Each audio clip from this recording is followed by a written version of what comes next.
রোজার দিনে কিলে খোঁজ খবর দিলেন আইলাম আর এনে তো কি ফানি টানি দিয়া যা। না হুজুর, রোজা রাখি।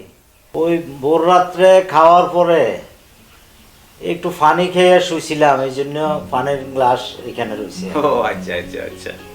তুই কি সমস্যা আপনার, কিলে খবর দিলেন?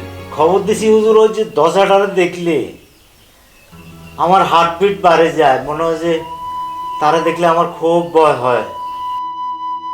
আর এই তেল ফোড়াটা হুজুর একটু দিলে, আপনার তেল ফোড়াটা কিন্তু খুব উপকারী। আচ্ছা তাই নাকি? জি। আচ্ছা দেন।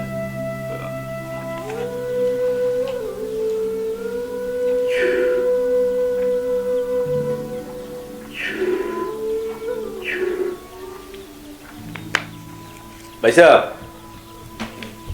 এই তেল ভরাটা 41 দিন সমস্ত শরীরে ভালোভাবে মালিশ করবেন। তবে একটা কথা আছে, দুর্বল অঙ্গ আছে না, ওখানে এটা লাগানো যাবে না, গুণাগুণ নষ্ট হয়ে যাবে। কোন জায়গায় বললেন হুজুর? আপনি কি এখনো কি বাচ্চা পোলা ভাই?